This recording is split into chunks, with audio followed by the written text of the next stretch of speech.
आपल्या या ठिकाणी स्टॉलमध्ये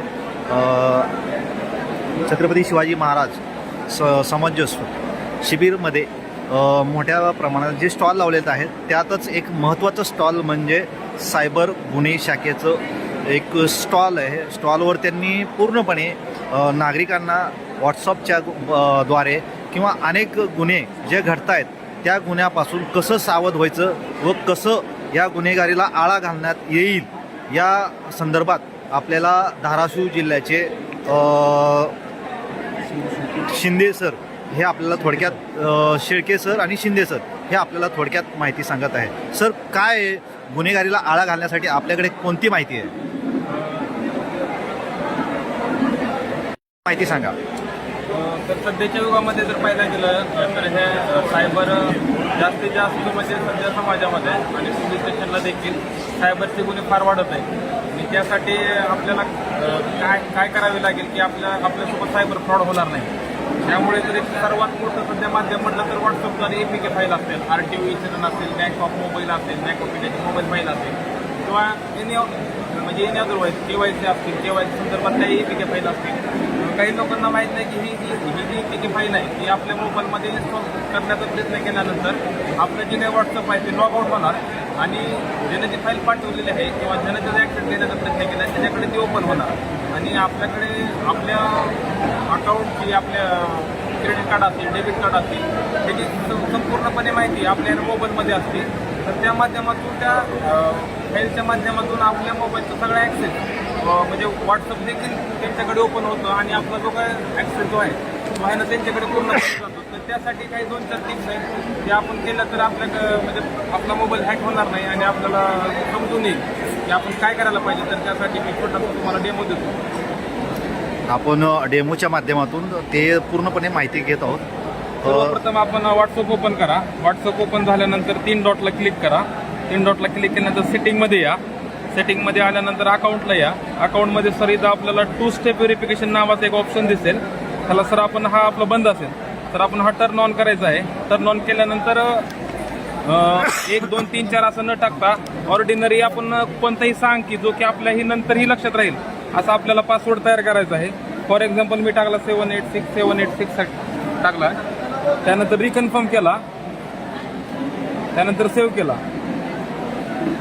तर आता हा तुमचं 2 स्टेप व्हेरिफिकेशन पूर्ण झालेलं आहे. आणि आता यानंतर आपण काय करायचं आहे, इथं प्रायव्हसीमध्ये यायचं. प्रायव्हसीमध्ये आल्यानंतर सगळ्यात खाली लास्टला बघितलं तर एक ॲडव्हान्स नावाचं तुम्हाला एक ऑप्शन दिसेल. ॲडव्हान्सला क्लिक करायचं आहे. तर ब्लॉक अननोन अकाउंट मेसेजला क्लिक करायचं आहे. प्रोटेक्ट IP ॲड्रेस इन कॉल्सला क्लिक करायचं आहे. डिसेबल लिंक प्रिव्ह्यूजला क्लिक करायचं आहे. त्यानंतर स्ट्रिक्ट अकाउंट सेटिंगला क्लिक करायचं आहे.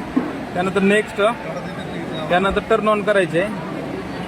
यानंतर ही तुम्ही एवढ्या जरी सेटिंग केल्या तरी तुमच्या मोबाईलमध्ये कोणतीही APK फाईल डाउनलोड होणार नाही जोपर्यंत तुम्ही डाउनलोड करीत नाही.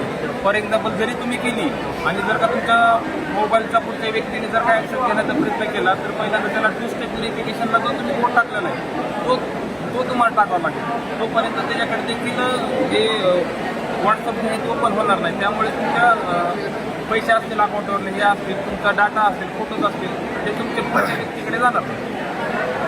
सर, आता अजून तुम्ही काय नागरिकांना सांगू शकतात, गुन्ह्यापासून कसं तुम्ही रोखू शकतात हे थोडक्यात 2 शब्दात सांगा.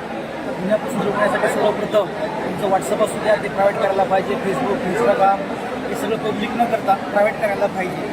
प्रायव्हेट केल्यानंतर तुमचं कुठली गोष्ट हॅक होणार नाही. तुमचं इंस्टाग्राम असू द्या किंवा फेसबुक असू द्या या माध्यमातून प्रमाण खूप वाढत आहे सध्या. तरी त्या गोष्टी प्रायव्हेट करायला पाहिजे, पब्लिक न करता. आपण पाहिलं की आत्ताच आपल्याला क्रायबर टीमकडून आपल्याला खूप चांगल्या प्रकारे ही माहिती भेटलेली आहे. ही माहिती म्हणजे खूप चांगल्या प्रकारे आहे. आपल्या अकाउंट संदर्भात आहे, आपल्या व्हॉट्सअप संदर्भात आहे, फेसबुक संदर्भात आहे. अशा अनेक गोष्टी संदर्भात क्राईम ब्रांचने आम्हाला ही माहिती दिलेली आहे. ही माहिती आपण आपल्या प्रेक्षकांपर्यंत पोहोचवत आहोत. तरी सर्वांनी या माहितीचं आवर्जून ही व्हिडिओ पाहावे आणि या व्हिडिओला जास्तीत जास्त शेअर करून प्रत्येक नागरिकांपर्यंत हा व्हिडिओ पोचला पाहिजे. धन्यवाद. नमस्कार. आपण आलेलो आहोत एका शेतकरी याला प्रशासनाच्या वतीनं जो त्यांना हे भेटलेलं आहे तुकडे विभागाचं वतीनं शासनाकडून त्यांना समाधान कार्य भेटलेलं आहे. तरी आपण आपले भूम तहसीलदार जयवंत साहेब यांना आपण विचारू की जे आपल्या शेतकरी आहेत त्यांना कसला लाभ दिला आणि किती दिवसात दिला सर. आपल्या सर्वांनाच नमस्कार. त्या सर्वांना माहीत आहे महाराष्ट्र शासन महसूल विभागानं संपूर्ण राज्यभर प्रत्येक मतदारसंघामध्ये छत्रपती शिवाजी महाराज महाराष्ट्र समाधान शिबिर आयोजित करण्याच्या सूचना दिल्या होत्या. त्यानुसार आज आपल्या भूममध्ये परांडा मतदारसंघाचं हे शिबिर संपन्न होत आहे आणि आजच्या या शिबिरामध्ये महसूल विभाग त्याचबरोबर अन्य विभागांनीही आलेल्या शेतकऱ्यांना नागरिकांना विविध योजनांचा लाभ दिला आणि आपल्या महसूल प्रशासनानं महत्त्वाचा निर्णय घेतलेला आहे. त्याच्यामध्ये तुकडेबंदी विरुद्ध जे व्यवहार झाले होते ते नियमानुसार करण्याचा अतिशय चांगला निर्णय घेतला होता. त्याच्यामध्ये सुद्धा आम्ही प्रसिद्धी करून अशा शेतकऱ्यांनी ज्यांनी असे दस्त नोंदवले होते त्याची नोंदणी होत नव्हती असे आम्ही आवाहन केलं होतं आणि अशी तिची नोंदणी आम्ही तलाठ्याच्या मार्फत केलेली आहे. आपल्याबरोबर आज मौजे इडा येथील एक लाभार्थी स्वतः उपस्थित आहेत ज्यांनी या योजनेचा लाभ घेतलेला आहे. ते सुद्धा आपल्याशी आपली प्रतिक्रिया देऊ इच्छित आहे. भानुदास सूर्यकांत खोगरे राहणार एडा. 1997 साली मी 2 गुंठे जागा खरेदी केली होती, परंतु तुकडेबंदीच्या मुळं याची नोंद होत नव्हती. आता शासनाने महसूल विभागामार्फत या योजनेचा लाभ मला मिळाला आणि याच्यावरती या सातबारावरती माझी नोंद झाली. धन्यवाद आणि सरकारचे शासनाचे आभार. तुकडेबंदीचं जे नियमानुसार शासनाने नियम काढला त्यात तुम्ही त्याचे पात्र झालात, तुम्हाला त्याचा लाभ मिळाला, याविषयी तुम्ही काय सांगाल? नाही, याच्याविषयी मला 20 दिवसात माझी नोंद नावाची नोंद या सातबारावर झाली.